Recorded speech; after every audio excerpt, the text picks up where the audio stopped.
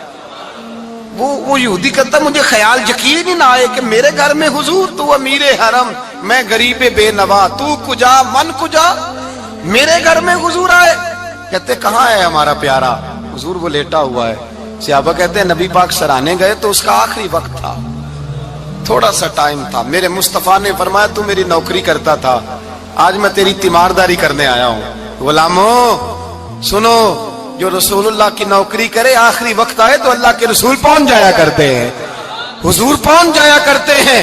نجم کی ہے خدا آرزو ہے یہی, عاشق زار کی آبرو ہے یہی, موت کے وقت سر ان کے قدموں میں ہو, دید ہوتی رہے دم نکلتا رہے.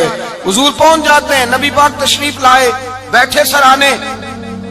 حضور نے جب اپنا برف سے ٹھنڈا اور کستوری سے زیادہ خوشبو والا ہاتھ اس کے بالوں میں پھیرا, آنکھیں کھولی, حضور نے فرمایا چل کلمہ پڑھ جا, چل میرا کلمہ پڑھ جا.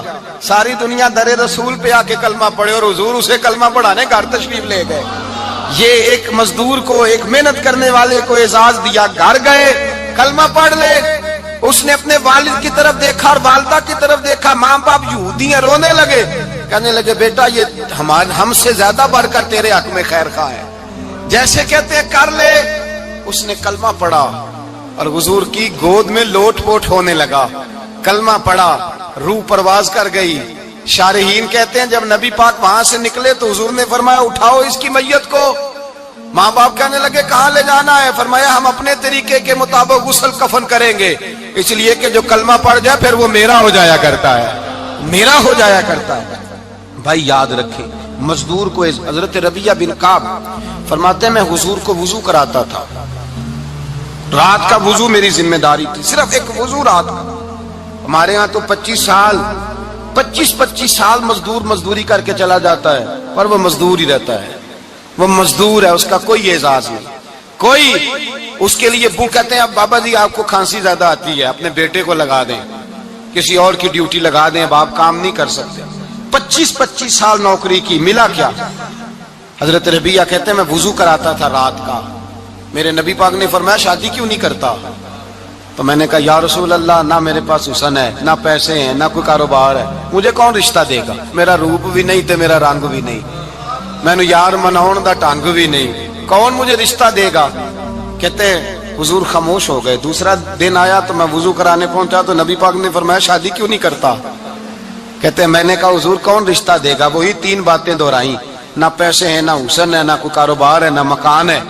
فرمایا حضور نے تیسرے دن پھر کہا. جب دوسرا دن ہوا نا تو حضور نے کہا, حضور خاموش ہوئے میرے جواب پر. میں نے کہا یار کتنا بیوقوف ہوں, حضور روز پوچھتے ہیں اور میں جواب ہی نہیں دیتا. کہتے ہیں تیسرے دن میں نے ارادہ کیا آج نبی پاک پوچھیں گے تو میں کہوں گا حضور جیسے دل کرتا ویسے ہی کرا دیں. کہتے ہیں تیسرے دن میں گیا, سارا وضو کرا لیا, پر نبی پاک نے پوچھا ہی نہیں. میں ارادہ کر کے گیا تھا کہ آج پوچھیں گے تو بتا دوں گا, حضور نے پوچھا ہی نہیں. فرماتے ہیں وضو مکمل ہو گیا, میں دروازے تک چلا گیا تو مصطفیٰ نے آواز دی. فرمایا واپس پلٹ نہ, میں پلٹا تو حضور نے فرمایا تو شادی کیوں نہیں کرتا؟ کہتے ہیں میں کھل کے مسکرایا. میں نے کہا محبوب تیرے کرم پہ قربان جاؤں, کیا انداز محبت ہے, حضور مہربانی کریں کرا دیں. فرمایا فلاں سردار کے پاس جا, ایک وضو کراتے ہیں, اور اعزاز حضور نے کتنا دیا, جا سردار کے پاس اور اسے جا کے کہہ کہ اللہ کے رسول فرماتے اپنی بیٹی کا نکاح تیرے ساتھ کر دے. فرماتے میں گیا, ماں باپ کو بڑی فکر ہوتی ہے بیٹیوں کی. وہ کہنے لگا میں شام کو خود نبی پاک کی بارگاہ میں آؤں گا. کہتے میں باہر نکلنے لگا تو وہ بچی پردے کی اوٹ سے بولی, کہنے لگی غلام ٹھہر جا, ابا جی آپ کو میری فکر ہے, اماں جی میری فکر ہے, میری فکر نہ کریں اور یہ نہ دیکھیں آیا کون ہے, یہ دیکھیں بھیجا کس نے ہے. آپ مجھے حوالے کریں نبی پاک کے, حضور کے حوالے کریں, اللہ رسول مجھے کبھی ضائع نہیں کریں گے. حضرت ربیعہ کہتے ہیں حضور نے میری شادی کا بندوبست کیا. حضرت بریدہ اسلمی سے کہا کہ تو اس کے لیے کھجور کی گٹھلی کے برابر سونا لا. حضرت حارثہ بن نعمان سے کہا تو اس کے لیے ایک کمرے کا حجرے کا بندوبست کر. حضرت عثمان غنی سے کہا تو نے ولیمہ کرانا اس کا. فرمایا میں تو تھوڑی نوکری کرتا تھا, مصطفیٰ نے ساری زندگی کا ہی بندوبست فرما دیا. یہ مزدور کے ساتھ حضور کا انداز ہے. پہلے میں نے شروع میں کہا کہ مزدور اس بات کو سمجھتا ہی نہیں کہ اس کا مقام کتنا، وہ اس بات کو جانتا ہی نہیں اللہ نے اسے اعزاز کتنا دیا ہے۔ ملت کا جوان سب سے پہلے تو کبھی کسی کی جیب کی طرف نہ دیکھے، اور یہ بات یاد رکھ لیں، درجنوں بزرگوں کے ارشادات کی روشنی میں ایک موٹی بات بیان کر رہا ہوں، توجہ ہے میری بات پر؟ جس کی توجہ دوسروں کی جیب پہ ہوتی ہے وہ رسوا ہو جاتا ہے۔ کاہل لوگ جو زندگی میں صرف ہاتھ پھیلانے کے عادی ہوتے ہیں، ان کے دامن میں سوائے رسوائی کے کچھ نہیں آتا، ان کے حصے میں سوائے بدنامی کے کچھ نہیں آتا۔ اور جو اپنی بازو کی قوت کے زور پر، اقبال کہتے ہیں اپنی دنیا آپ پیدا کر اگر زندوں میں ہے، سر آدم ہے ضمیر کن فکاں ہے زندگی، اپنے لیے خود جینا سیکھیں، ملت کے لیے کچھ کرنا سیکھیں۔ معاشرے کے اندر اس سے ادھار پکڑ کے اس کو دے دیا تو اس سے پکڑ کے اس کو دے دیا، 2 دن اس کے پاس چلے گئے لینے تو 4 دن اس کے پاس چلے گئے، کبھی کو دوست باہر سے آ گیا تو اس کے پیچھے بھاگنے لگے، چاپلوسی کرنے لگے، 2-4 جوڑوں کی خاطر، ایک موبائل کی خاطر، چھوڑیں اس دھندے سے باہر آئیں۔ میں نے کہا ایک پیشہ برا ہے، ایک پیشہ، اور وہ ہے ہاتھ پھیلانا، باقی کوئی پیشہ برا نہیں۔ 18 گھنٹے مزدوری کرو، نکلو باہر، نکلو میدان میں آؤ، جدوجہد کرو، مزدوری کرو جب تیرا ہاتھ مزدوری تک جائے۔ اور یاد رکھو رزق حلال کھانا ہے اور رزق حلال ہی کھلانا ہے، یہ وقار ہے، رزق حلال مومن کا وقار ہے۔ جو لوگ لقمہ حرام کھاتے ہیں وہ اپنا وجود کھو بیٹھتے ہیں، روحانی طاقتیں کھو بیٹھتے ہیں۔ میرے اعلیٰ حضرت رحمت اللہ علیہ فرماتے ہیں جس کا نماز میں دل نہ لگے، جس کا مسجد جانے کو دل نہ کرے، جس کا عبادت پہ توجہ نہ ہو، جس کا دین کی طرف رغبت نہ ہو، اسے غور کرنا چاہیے کہ اس کا کہیں رزق میں لقمہ حرام تو شامل نہیں ہو گیا۔ فرمایا جب لقمہ حرام شامل ہوتا ہے تو اللہ تبارک و تعالی معرفت کا نور چھین لیتا ہے، پھر انسان کی زبان سے تاثیر چلی جاتی، پھر اس سے سجدوں کی جو کیفیت ہوتی ہے وہ روٹ جاتی ہے، درود و سلام کے ذائقے نصیب نہیں ہوتے۔ میرے مصطفیٰ کریم صلی اللہ علیہ وسلم گزر رہے تھے، ایک آدمی دعا مانگ رہا تھا، یا رب یا رب یا رب یا رب کہہ رہا تھا۔ نبی پاک نے فرمایا یہ قیامت تک بھی دعا مانگے تو اس کی قبول نہیں ہوگی۔ صحابہ نے کہا حضور آپ تو رحمت للعالمین ہیں اور آپ فرما رہے ہیں اس کی دعا قبول نہیں ہوگی۔ نبی پاک نے فرمایا اس لیے قبول نہیں ہوگی کہ جو کپڑے پہنے ہیں وہ بھی حرام پیسوں کے ہیں، اور جو اس نے کھایا ہے وہ بھی حرام پیسوں کا ہے، اور جو پیا ہے وہ بھی حرام پیسوں کا ہے۔ کیسے اس کی التجا اس کی بارگاہ میں قبول ہوگی جب یہ لباس سے لے کر خوراک تک اور خوراک سے لے کر مشروب تک ہر چیز ناجائز پیسے، تو معرفت کا حسن کیسے پیدا ہوگا؟ فجر میں آنکھ کیسے کھلے گی؟ قرآن پاک کی طرف دل کیسے جائے جب تیرے اندر رزق حلال جاتا ہے؟ حضرت بایزید بستامی فرماتے ہیں تو محنت کر کے حلال کی روٹی کھا، وہ تیرے وجود کے اندر جا کے نور بن جائے گی، اور ایسا نور بنے گی کہ وہ روٹی تجھے صبح خود جگا کے بیدار کرا کے اللہ کی بارگاہ میں جھکا دے گی۔ رزق حلال کھائیں، محنت کریں، جدوجہد کریں۔ حاتم طائی بہت بڑا سخی تھا۔ کسی شخص نے ایک دن حاتم طائی سے پوچھا کہ تو نے کبھی اپنے سے بھی بڑا سخی دیکھا ہے؟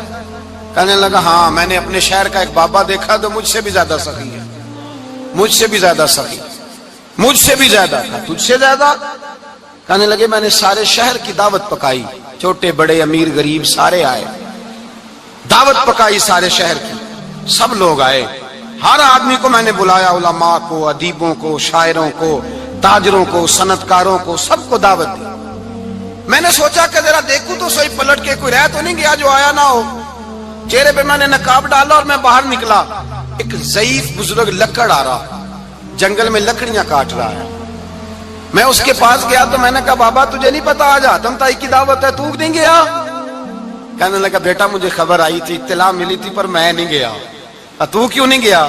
کہنے لگے مجھے ہاتھ کی کمائی کر کے کھانے کا چسکا لگ گیا ہے، مزہ لگ گیا ہے ہاتھ کی کمائی کھانے کا، اب مجھے دوسرے کے دسترخوان پر ذائقہ نصیب۔ ہمارے معاشرے کا تو المیہ ہے، لوگوں کو لذت ہی دوسرے کے دسترخوان پہ آتی، مفت کی روٹی کا ذائقہ نصیب ہوتا ہے، مجھے اپنے ہاتھ کی کمائی کا ذائقہ لگ گیا ہے، اب میں وہاں نہیں جاتا۔ کہتے ہیں میں پلٹنے لگا تو بابے نے بلایا، کہنے لگا ادھر آ یار۔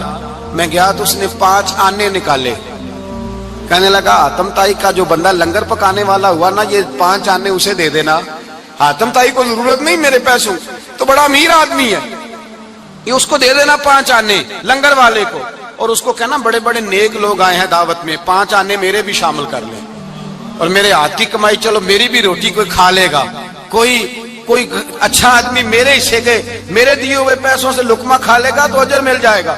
حاتم طائی کہتے ہیں میں نے کھینچ کے نقاب اتارا اور بابے کو کہا یار سینے سے لگ جا, میں تو مالدار ہو کے سخی ہوں, تو غریب ہو کے بڑا سخی ہے.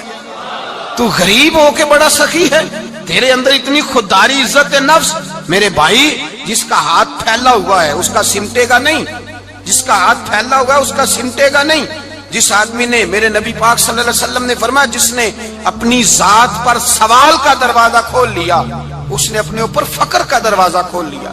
سوال کا مجھے دے دو, مجھے دو دو. کہ اسلام ایک پیشے کو ناپسند کرتا ہے اور وہ ہے مانگنے کا پیشہ, ہاتھ پھیلانے کا پیشہ, سوال کرنے کا پیشہ, اس کو ناپسند کیا ہے.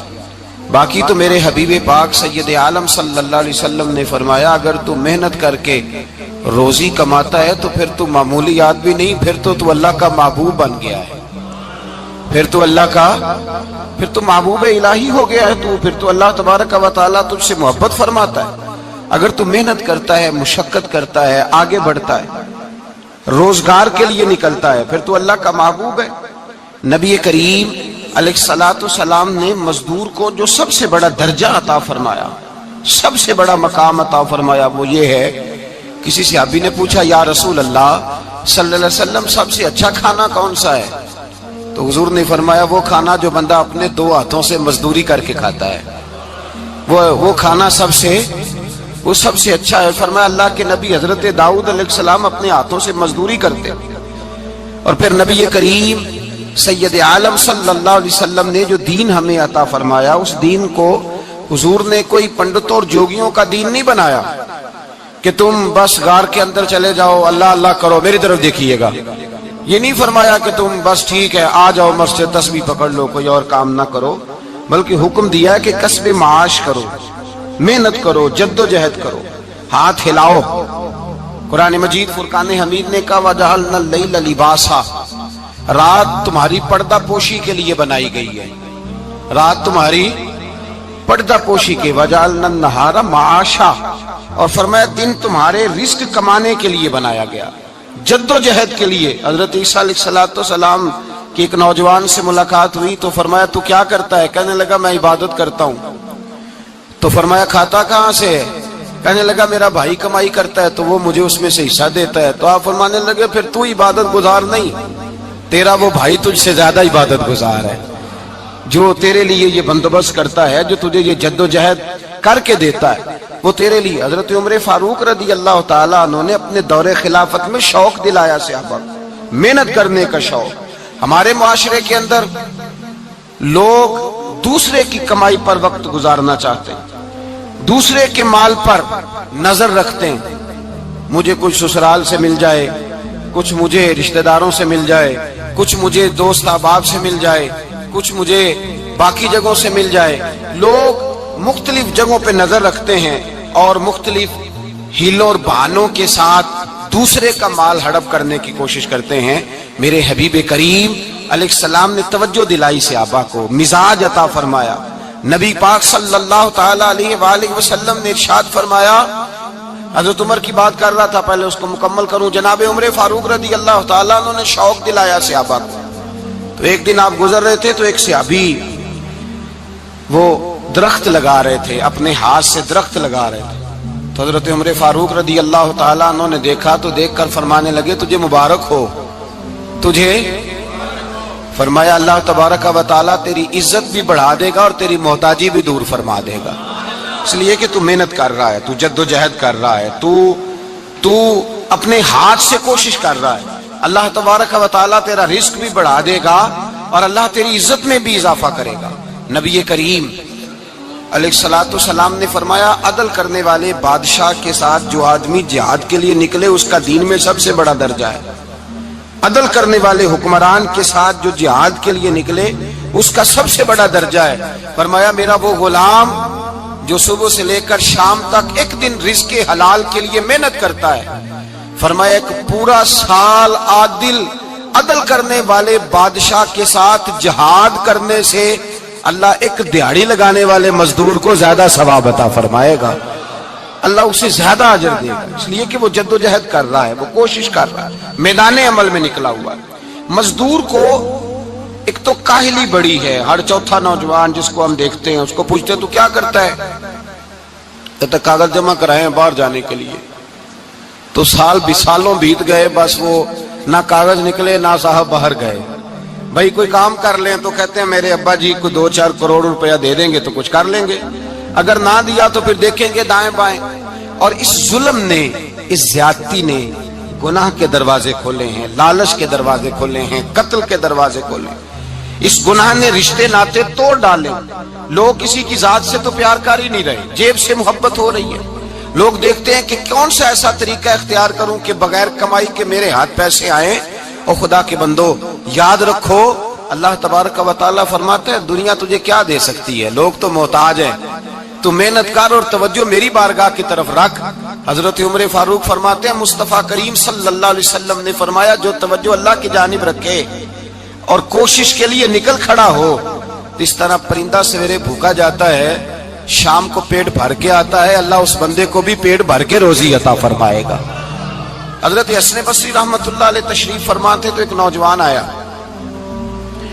اس نوجوان نے کہا حضرت آج کے بعد میں نے فکر نہیں کرنی کام کاج کی، میں نے نہیں کوئی بھی توجہ کرنی کمانا کیسے ہے کھانا کیسے ہے، میری فکریں دور ہو گئیں۔ فرمایا کیا ہوا؟ کہنے لگا میں آج جنگل میں مزدوری ڈھونڈنے گیا تھا تو میں نے ایک عجیب انداز دیکھا ہے، ایک شیر نے شکار کیا، اس نے کچھ خود کھایا، کچھ اس نے بانٹا، کچھ تھوڑا سا شکار لے کے وہ گیا، پہاڑ کی چوٹی پر ایک لومڑی بیٹھی تھی، وہ لومڑی دونوں ٹانگوں سے معذور بھی تھی، آنکھوں سے اندھی بھی تھی، اس شیر نے جا کے اس کے منہ کے اندر وہ شکار ڈالا ہے اور لومڑی نے کھایا ہے۔ کہنے لگا جو رب اندھی اور لنگڑی لومڑی کو پہاڑ پر رزق دے سکتا ہے مجھے بھی دے دے گا، میں نے کوئی کام نہیں کرنا۔ تو حضرت حسن بصری رحمت اللہ علیہ فرمانے لگے کتنی چیزیں دیکھی تو نے، ایک شیر اور ایک لومڑی۔ فرمانے لگے تو نے لومڑی بننے کا پروگرام بنایا، شیر بننے کا کیوں نہیں بنایا؟ تو شیر بننا، خود بھی کھا دوسروں کو بھی کھلا، تو نے لومڑی بننے کا پروگرام بنایا ہے۔ مزدوروں گویا حضرت حسن بصری فرما رہے ہیں کہ مزدور لومڑی نہیں ہوتا، مزدور تو شیر ہوتا ہے، مزدور تو یہ تو شیر ہوتا ہے، شیر۔ اس کا مالک جو جس نے اس کو دیہڑی پہ رکھا ہے وہ بھی مزدور کی کمائی کھا رہا ہوتا ہے، وہ بھی مزدور کی، تو مزدور تو شیر ہے۔ انہیں سر جھکا کے نہیں جینا چاہیے، انہیں سر اٹھا کے جینا چاہیے۔ یہ تو بڑے قیمتی وجود کے لوگ ہیں جو مزدوری کرنے نکلتے ہیں، ان کے کچھ حقوق ہیں، کچھ حقوق۔ ہمارے حکمران بھی حقوق کا تعین کرتے ہیں، کہتے ہیں 15,000 سے زیادہ، یہ جو بجٹ آیا ہے نا اس میں 15,000 سے زیادہ، کہتے ہیں مزدور کی تنخواہ 15,000 ہونی چاہیے۔ کتنی جی؟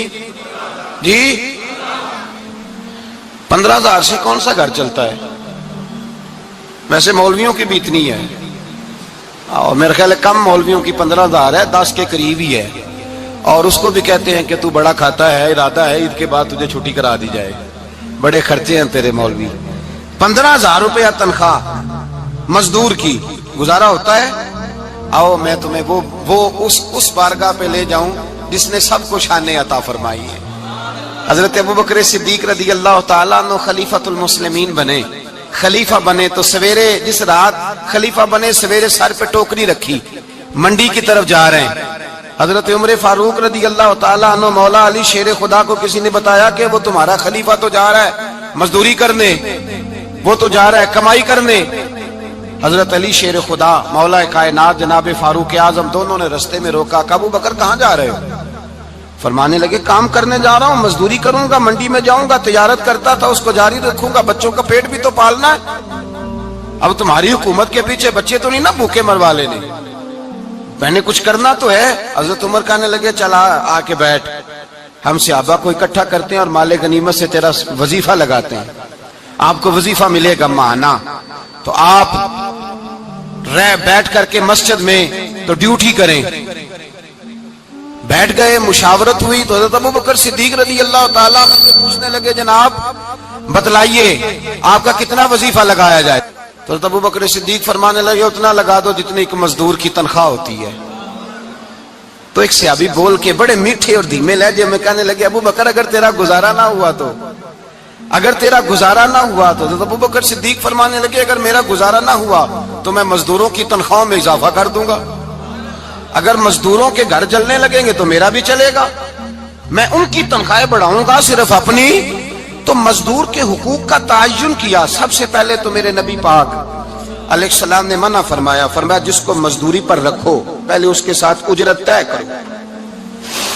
حضور صلی اللہ علیہ وسلم نے فرمایا جب تک اجرت واضح نہ ہو جاؤ کسی کو کام پر، جب تک اجرت واضح نہ ہو جائے، مکمل نہ ہو جائے کہ کیا دینا ہے، طے کریں۔ کیا لوگے جو جناب دے دیں گے لے لوں گا، شریعت اس کو پسند نہیں کرتی، محبوب نہیں رکھتی۔ پہلے اس کے ساتھ پہلا حق مزدور کو یہ دیا کہ اس کی اجرت پہلے، بولیے اجرت پہلے اجرت طے ہوگی، یہ پہلا حق ہے۔ اور مزدور کا دوسرا حق کیا بیان کیا میرے نبی پاک نے؟ فرمایا جب، اور یہ ایسی اعلیٰ بات ہے کہ جتنے حقوق لکھنے والے ہیں نا، جتنے بین الاقوامی سطح پر انسانی حقوق کا چارٹر بنانے والے ہیں، وہ کہتے ہیں کہ یہ ایسا نقطہ حضور نے بیان کر دیا ہے کہ اس سے آگے کو بڑھ ہی نہیں سکتا، یہ ایسی بات ہے کہ جس کی شرح بھی کوئی نہیں کر سکتا۔ میرے حبیب کریم علیہ الصلوۃ والسلام نے فرمایا پہلے طے کرو، اور کیا خوبصورت لفظ ہے، قانون بنا دیا۔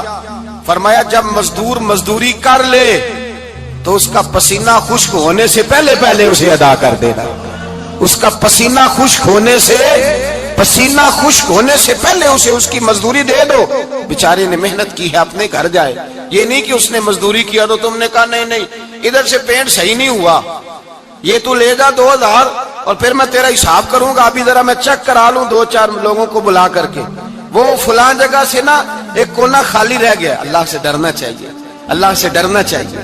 اگر اللہ تبارک و تعالی نے 2-1 آدمیوں کو ملازم آپ کا بنا دیا ہے تو پھر خیال ہونا چاہیے۔ ایک صحابی اپنے خادم غلام کو مار رہے تھے تو میرے نبی پاک تشریف لائے، فرمایا کیوں اسے مار رہا ہے؟ حضور غلطیاں بڑی کرتا ہے۔ تو نبی پاک نے فرمایا جتنا تجھے اس پر اختیار ہے نا، اس سے کہیں بڑھ کر میرے رب کو تیرے اوپر بڑا اختیار ہے۔ کہا حضور یہ بڑی غلطی کرتا ہے، میں آخر کتنا معاف کروں؟ تو حضور نے فرمایا اتنا معاف کر جتنا میرا رب تجھے معاف فرماتا ہے۔ پتہ ہے تیری صبح سے لے کر شام تک کتنی کوتاہیاں ہیں، درگزر کا حکم دیا۔ پہلا حق یہ دیا مزدوری طے کرو، دوسرا حق یہ دیا پسینہ خشک ہونے سے پہلے ادا کرو، تیسرا حق یہ دیا کہ اس سے درگزر کرو، غلطی ہو جائے تو درگزر کرو۔ تو یا رسول اللہ مزدوری کتنی دیں؟ میرے نبی پاک بخاری مسلم حضور سید عالم صلی اللہ علیہ وسلم نے فرمایا مزدور کا حق بیان کیا نبی پاک نے، اور ایک بات ارشاد فرمائی تو اس کے اندر کئی پہلو، ایک حدیث میں کئی پہلو بیان فرمائے۔ حبیب پاک نے فرمایا جیسا تم کھاتے ہو ویسا ہی اسے کھلانا۔ کوئی نہیں، آپ شاید سو رہے ہیں کچھ حضرات، جیسا خود کھاتے ہو ویسا ہی، بھئی بس ختم ہو گئی بات۔ اتنی بڑی بات کر دی سرکار نے۔ کبھی دیکھا ہے آپ نے کہ مزدور کو ایسے کھلایا جا رہا ہو جیسا مالک کھا رہے ہیں؟ حضور نے فرمایا بھئی مزدوروں کا حق یہ ہے کہ جیسا تم نے کھانا ہے ویسا اسے کھلانا ہے، اور فرمایا جیسا تم نے پہننا ہے ویسا اسے پہنانا ہے۔ اور پھر میرے حبیب کریم علیہ الصلوۃ والسلام نے ارشاد فرمایا اس کی ہمت سے بڑھ کر تم اس پر بوجھ نہیں ڈال سکتے، جتنا کام وہ کر نہیں سکتا اتنا تم اسے دے نہیں سکتے۔ اور فرمایا اگر اتنا کام دینا ہے جو اس کی ہمت سے زیادہ ہے تو میں اس کے مالک کو کہتا ہوں وہ بھی اٹھ کے مزدور کے ساتھ کام پہ لگ جائے، اٹھے اس کے ساتھ کام میں شریک ہو جائے۔ مزدوری کا بھی تعین فرمایا، اور پھر اس کو کام کس مقدار کا دینا ہے، مزدور کو کس قدر زیادہ اس پر بوجھ ڈالا جائے گا، یہ بھی مصطفیٰ کریم نے بیان فرمایا۔ فرمایا جو لا یکلف اللہ نفسا الا وسعها، اللہ بھی تم پر وہ بوجھ نہیں ڈالتا جو تم اٹھا نہیں سکتے، تو کسی مزدور کو تم ایسا کام نہیں بتاؤ گے۔ حضرت عثمان غنی رضی اللہ تعالیٰ عنہ ایک دن حضرت عمر فاروق سے کہنے لگے عمر بس کر دے یار، تیرے بعد بھی تو لوگوں نے خلیفہ بننا ہے، کیسے کوئی تیرے رستے پہ چلے گا؟ تو حضرت عثمان غنی سے جناب عمر کہنے لگے کیا ہو گیا؟ آپ فرمانے لگے کل میں دیکھ رہا تھا کہ لوگ باغ میں مزدوری کر رہے تھے اور آپ امیر المومنین ہو کے ان کا ہاتھ بٹا رہے تھے، ہاتھ بٹا رہے تھے۔ تو حضرت عمر کہنے لگے بوڑھے تھے، بیمار تھے، مزدوری کر رہے تھے تو پسینہ بہہ رہا تھا، کیا ہو گیا اگر تھوڑا سا میں نے ساتھ دے دیا؟ حضرت جناب سیدنا فاروق اعظم یہ لفظ کہتے ہوئے رو پڑے۔ آپ فرمانے لگے میں کسی بادشاہ کا شہزادہ نہیں، میں بھی اسی باپ کا بیٹا ہوں جو اونٹ چرا کے گزارا کیا کرتا تھا. میں نے آگے بڑھ کے لوگ حیثیت بھول جاتے ہیں، اپنی حیثیت بھول جاتے. اللہ تبارک و تعالیٰ جب کچھ عطا کرتا ہے ان کا رویہ اپنے ماتحتوں کے ساتھ اتنا سخت اور جابرانہ آمرانہ ہو جاتا ہے، اس قدر زیادہ ان کے لب و لہجے میں کڑواہٹ آ جاتی ہے، اس قدر زیادہ ان کی طبیعتوں کے اندر سختی اور غرور بھر جاتا ہے کہ وہ احساس ہی نہیں کرتے کہ جو سامنے بیٹھا ہے وہ بڑا ایک دکھی انسان ہے اور وہ تکلیف میں ہے، وہ آزمائش میں اپنے آپ کو مبتلا سمجھ رہا ہے. حضرت ابو ذر غفاری رضی اللہ تعالیٰ عنہ فرماتے ہیں میں اپنے ماتحتوں کے حق میں بڑا سخت تھا، سخت تھی میری طبیعت، میرے غلاموں کی جرت ہی نہیں تھی کہ وہ میرے سامنے گفتگو کر سکیں اور ٹھہر بھی سکیں. فرماتے ہیں کہ بارگاہ میں تو میں نے کہا حضور کوئی خاص نصیحت؟ تو نبی پاک نے فرمایا میری نصیحت تیرے لیے یہ ہے کہ جیسا تو نے کھانا ہے ویسا ہی غلام کو کھلانا ہے، جیسا تو نے پہننا ہے ویسا ہی غلام کو پہنانا ہے. حضرت ابو ذر کہتے ہیں جو میرے اندر کمی تھی وہی میرے نبی نے نصیحت کر دی، جو میرے اندر کوتاہی تھی وہی غیب جاننے والے رسول نے بتلا دی. فرماتے میں گھر گیا، جب میں جاتا تھا تو ملازموں کا سانس خشک ہو جاتا تھا، وہ کانپنے ہانپنے لگتے تھے کہ جانے اب یہ کیا کرے گا. حضرت ابو ذر غفاری فرماتے میں گیا، ایک شخص سے میں نے کہا کھانا پکاؤ، کھانا پکایا، دسترخوان پہ لگایا اور اپنے سارے ملازموں کو کہا آؤ یار میرے ساتھ بیٹھ کے روٹی کھاؤ، آؤ سارے میرے ساتھ بیٹھ کے کھانا کھاؤ. فرماتے انہوں نے کھانا کھایا، پھر میں ان کو بازار لے گیا، جیسے کپڑے میں پہنتا تھا ویسے ہی میں نے ان کے لیے بھی خریدے. فرماتے ہیں میرے غلام کہنے لگے آقا خیر تو ہے نا، خیریت تو ہے نا، کیا ہوا، مزاج مبارک تو ٹھیک ہے، کیا ہو گیا؟ اور یہ جو ہم فضا کو اتنا خوبصورت دیکھ رہے ہیں اور یہ جو ہم اتنی پیاری ریم جھم برستی دیکھ رہے ہیں یہ جاری رہے گی یا ایک دن کی ہے؟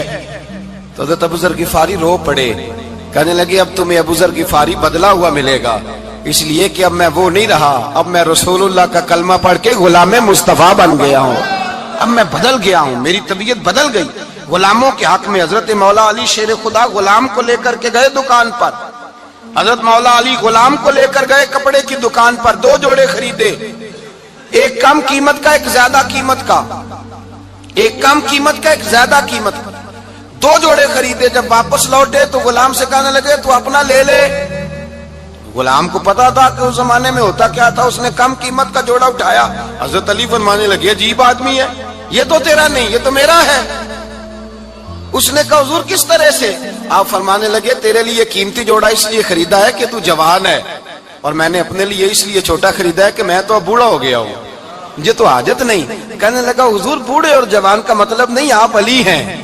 من کنت مولا فہذا علی، علی مولا، علی مولا. آپ چونکہ مولا علی ہیں اور آپ امیر المومنین ہیں، لہذا آپ نے تخت پر بیٹھنا ہے، آپ نے سلطنت کو چلانا ہے، آپ پہنیے. تو حضرت علی فرمانے لگے تو میرا غلام بنا ہے نا، تو نے ابھی میرے نبی کا دیدار نہیں نہ کیا، تو بعد میں آیا ہے نا. اگر تو اس دور میں ہوتا تو جان جاتا کہ یہ عمل میرا ہے، پر اس کے پیچھے جو نصیحت کے پھول ہیں وہ مصطفیٰ کے عطا فرمائے ہوئے. تو بھائی یاد رکھیں نبی کریم سید عالم صلی اللہ تعالی علیہ وآلہ وسلم نے تعین فرمایا مزدور کے حقوق کا، تعین کیا. حضرت حکیم بن حزام کہتے ہیں میں حضور کی بارگاہ میں بیٹھا تھا تو نبی پاک صلی اللہ علیہ وسلم سے میں نے کہا یا رسول اللہ آپ کو کون سا آدمی پسند ہے، کون سا محنت کرنے والا پسند ہے؟ تو حضور نے فرمایا جس کے دونوں ہاتھ کام کریں، دونوں پیر چلیں اور اس کی پیشانی پر پسینہ آئے، وہ بندہ مجھے بڑا اچھا لگتا ہے. جس کی پسینہ آئے. آج لوگ مزدوری نہیں کرتے، دائیں بائیں دیکھتے ہیں، لوگ اپنے اندر وہ توانائی، وہ غیرت، وہ خودداری پیدا نہیں کرتے. بھائی گردن کو جھکا دیتا ہے خیرات کا پتھر، جہاں میں مانگنے والوں کے سر کبھی اونچے نہیں ہوتے. اور ایک بار کہنے لگے غیرت ہے بڑی چیز جہاں نے تگ و دو میں، پہناتی ہے یہ فقر کو تاج سردارا. اپنے اندر یہ توانائی پیدا کرنی چاہیے، یہ کوشش کرنی چاہیے. میرے نبی کریم صلی اللہ علیہ وسلم نے فرمایا تمہارے بعض گناہ ایسے ہیں جو صرف تم مزدوری کرنے جاؤ گے تو اللہ تمہاری مزدوری کی وجہ سے ہی تمہارے گناہ معاف فرما دے گا. اللہ تمہاری محنت اور کوشش کے سبب سے تمہاری ان غلطیوں سے درگزر فرمائے گا. حبیب کریم سید عالم صلی اللہ علیہ وسلم نے فرمایا مزدور جب قیامت کے دن آئے گا، بھئی عالم تو آیا، صوفی تو آیا، درویش تو آیا، صحابہ تو آئے، ان کا آنا تو شفاعت کے لیے شمار کیا گیا. میرے مصطفیٰ نے فرمایا جب مزدور آئے گا، مزدور کی سب سے بڑی غلطی یہ ہے کہ مزدور اپنے آپ کو نیچ سمجھتا ہے. مزدور کی سب سے بڑی غلطی یہ ہے کہ یہ اپنے آپ کو چھوٹا سمجھتا ہے. اس کی زیادتی یہ ہے کہ یہ اپنی سوچ کو بڑا نہیں کرتا. یہ سمجھتا ہے نہیں کہ بھائی میں تو دو ہاتھوں کی محنت کی کمائی کھاتا ہوں، یہ آرزو کرم اور میں آپ سے کروں، یہ بھیک اس کو دیجئے جس کا خدا نہ ہو. مزدور کی زیادتی یہ ہے کہ یہ اپنے آپ کو چھوٹا جانتا ہے. میرے مصطفیٰ نے فرمایا جب مزدور محنت کرنے والا قیامت کے دن آئے گا تو اس کا چہرہ اس طرح چمکے گا جس طرح 14ویں کا چاند چمکا کرتا ہے. اس قدر اس کا چہرہ چمکے گا جب آئے گا وہ صبح قیامت. میرے بھائیوں، مزدور ایک عظیم شخصیت کا نام ہے. محنت کرنا، اپنے دونوں ہاتھوں سے مشقت کرنا، جدوجہد کرنا. مجھے کئی سارے لوگ، میں جب ملک کے مختلف گوشوں میں جاتا ہوں تو کئی سارے لوگ کہتے ہیں آپ کے ابا جی کا مزار کدھر ہے، آپ کس مزار کے سجادہ نشین ہیں؟ تو میں ان سے کہتا ہوں میں سجادہ نشین نہیں، میں تو کسان کا بیٹا ہوں، اور میں اس شخص کا بیٹا ہوں جو رات کو 2 بجے اٹھ کے بھی گھر سے نکلتے تھے 2 نفل پڑھ کے. تو ہم پوچھتے تھے کہ اماں جی ابا جی کہاں گئے؟ تو کہتے تھے چند کھیتوں کو پانی لگانا تھا اور رات کو رخصت ہو گئے. فخر کی بات ہے، یہ اعزاز کی بات ہے، یہ اعزاز کی بات ہے. ہم نے ساری زندگی ان کے ہاتھ پہ چھالے دیکھے لیکن بات لفظ زبان پر یہی دیکھی کہ بیٹا عزت والا وہی ہوتا ہے جو اپنے ہاتھوں سے محنت کر کے روزی کھایا کرتا ہے. بھائی یاد رکھیں یہ اعزاز کی بات ہے. اعزاز، مزدور کا بیٹا فخر کرے، کسان کا بیٹا ناز کرے. وہ جو آدمی سویرے جاتا ہے ویلڈنگ کا پلانٹ لے کے کام کرنے، اس کا بیٹا ناز کرے. وہ جس کا باپ پھاوڑا چلاتا ہے، چھینی چلاتا ہے، تھوڑا چلاتا ہے، وہ ناز کرے. اور مزار صرف ان لوگوں کے نہیں ہوتے جو اللہ اللہ کرتے ہیں، ہو کرتے ہیں، وہ تو قابل اعزاز ہے اللہ کے بندے، ان کے بھی مزار ہوتے ہیں. مزار وہ بھی ہوتا ہے جس کو میرے مصطفیٰ نے فرمایا القاسب حبیب اللہ، جو محنت کرتا تھا، ہاتھوں سے جدوجہد کرتا تھا، وہ بھی تو اللہ کا دوست ہے نا، اس کا بھی تو مزار ہے نا، اس کی بھی تو قبر پر انوار ہے جو اللہ کا محبوب ہو کے گیا. تو بھائی اپنا اعزاز جانے، سمجھے اس بات کو. میرے مصطفیٰ کریم صلی اللہ علیہ وسلم مزدور کو عزت دیتے، وقار دیتے، اور جو حضور کے گھر میں خادم ہوتے ان کی ناز برداری کرتے. ہمارے گھر میں جو بی بی برتن دھوتی ہے وہ ہمارے ساتھ بیٹھ کے روٹی نہیں کھا سکتی، اس کو یہ اجازت نہیں ہوتی. ہمارا جو مزدور ہوتا ہے نا، ایک صاحب کہنے لگے یہ بچہ میرے پاس کام کرتا ہے، اس کے ابا جی بھی کرتے تھے. تو میں نے کہا اس کا مطلب یہ ہے کہ تم نے آگے نہیں بڑھنے دیا، تم نے کہا مزدور ہی رہنا ساری زندگی، یہی رہنا میرے پاس، آگے نہ بڑھنا. میرے مصطفیٰ کریم سید عالم صلی اللہ علیہ وسلم کے پاس جو لوگ کام کرتے تھے، محنت کرتے تھے، مشقت کرتے تھے. ہمارا ملازم ڈرتا ہے، کامتا ہے، وہ بات کرتا ہے تو صاحب جی کہتے کہتے زبان تھکتی ہے، 100 دفعہ موڈ کو دیکھتا ہے، گالیاں کھاتا ہے بیچارہ، اس کی عزت نفس کو اچھالا جاتا ہے، اس کو رسوا کیا جاتا ہے، اور وہ بیچارہ رات کو رضائی میں منہ دے کے روتا ہے کہ یار میرے نصیب صرف اس لیے کمزور ہیں کہ میں غریب کے گھر میں پیدا ہوا ہوں. ہم احساس نہیں کرتے، اور مزدور کو کبھی موقع مل جائے جان چھوٹنے کا تو بھاگ جاتا ہے. ہمارا کردار اور اخلاق ایسا نہیں ہوتا. حضرت زید بن حارثہ رسول اللہ کے غلام تھے، نبی پاک کے گھر میں جھاڑو دیتے تھے، برتن مانجتے تھے. یہ بچپن میں اپنے قبیلے سے گم ہو گئے تھے، کسی نے اغوا کر کے لا کر کے بیچ دیا، گم ہو گئے تھے. حضور کی بارگاہ عالی مرتبت میں لائے گئے. حضرت زید بن حارثہ سارا دن کام کاج کرتے. کوئی آدمی آیا ان کے علاقے کا، مکہ مکرمہ، ان کو پہچان کر واپس گیا ان کے قبیلے میں اور جا کے بتلایا کہ تمہارا بیٹا تو محمد ابن عبداللہ صلی اللہ علیہ وسلم کے پاس. اس وقت حضور نے بھی اعلان نبوت نہیں فرمایا تھا. ان کے والد حارثہ چچا لینے آئے اور نبی پاک کے پاس آئے تو 2 تھیلیاں شرفیوں کی بھر کے لائے. کہنے لگے حضور یہ پیسے لے لیں، 2 تھیلیوں میں پیسے ڈالیں، دینار ہے، درہم ہے، حضور لے لیں، ہمارا بیٹا دے دیں. نبی پاک صلی اللہ علیہ وسلم نے فرمایا تمہیں غلطی لگ گئی ہے، پیسے پیچھے ہٹاؤ، میں زید کو بلاتا ہوں، میں زید کو، ادھر دیکھیے گا، میں زید کو، میں اسے بلاتا ہوں، اگر وہ جانا چاہے تمہارے ساتھ تو مجھے اعتراض نہیں، لے جانا. چچا اور باپ کہنے لگے آپ عجیب بات کرتے ہیں، وہ غلامی چھوڑ کے نہیں جائے گا.